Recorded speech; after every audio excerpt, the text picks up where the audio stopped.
કે હું તમારી પાસે માગવા આવ્યો છું પેટ માટે, તો મારી નાનપ છે એમ પણ ન માને. સ્વામી અહીંયાથી કીધું બ્રાહ્મણ કદી ભીખ ન માગે. આ નિવેદન એ વૃંદાવન સેવા અમૃત મહોત્સવ કચ્છમાં આ મહોત્સવ યોજાયો હતો અને મંચ પરથી સ્વામિનારાયણ સાધુ જે છે આ નિવેદન આપે છે. એ નિવેદન આપે છે ત્યારે અનિરુદ્ધ દવે જે MLA છે એ પણ ત્યાં હાજર હોય છે અને પછી મંચ પર જ્યારે એમને ભાષણ દેવાનો સમય આવે છે ત્યારે સ્પષ્ટ એવું કહે છે કે અમે બ્રાહ્મણો ભીખ નથી માંગતા. અને પછી આખા બ્રહ્મ સમાજની વાત પણ કરતા હોય છે. જે સ્વામી આ બોલી રહ્યા છે એ સૂર્યપ્રકાશ સ્વામી એમનું નામ છે અને એના પછી હવે મામલો ત્યાં આવ્યો છે કે બ્રહ્મ સમાજના આગેવાનો અને બધા જ લોકો એવું કહી રહ્યા છે કે સ્વામિનારાયણ સંપ્રદાયે માફી માંગવી જોઈએ, જે સાધુ છે એમને માફી માંગવી જોઈએ.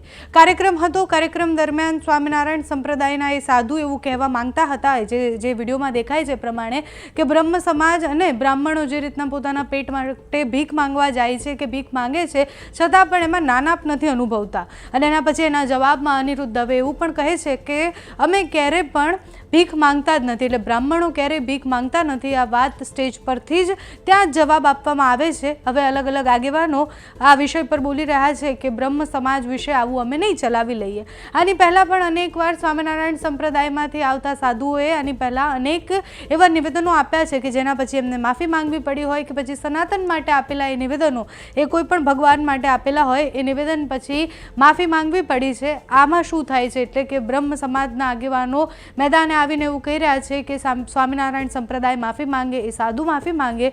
હવે એ માફી માંગે છે કે કેમ આગળ જોવાનું રહ્યું. અત્યારે તો એ વિડીયો જ્યારે કાર્યક્રમ હતો એ કાર્યક્રમમાં સૂર્યપ્રકાશ સ્વામી શું બોલ્યા, એના જવાબમાં અનિરુદ્ધ દવે શું બોલ્યા તે સાંભળો. જરાય નાનપ ન હોય લ્યો કે હું તમારી પાસે માગવા આવ્યો છું પેટ માટે, તો મારી નાનપ છે એમ પણ ન માને.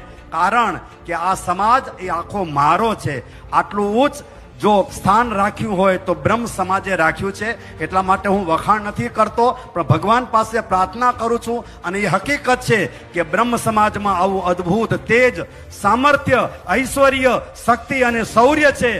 સ્વામી અહીંયાથી કીધું બ્રાહ્મણ કદી ભીખ ન માગે.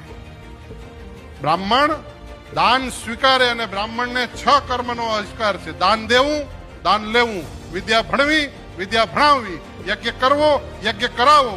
અને તમે 5 રૂપિયા આપો તો અમે કહી ધનવાન, પુત્રવાન, કીર્તિવાન, આયુષ્યવાન ભવા, મને કામના સિદ્ધિરસ્તુ.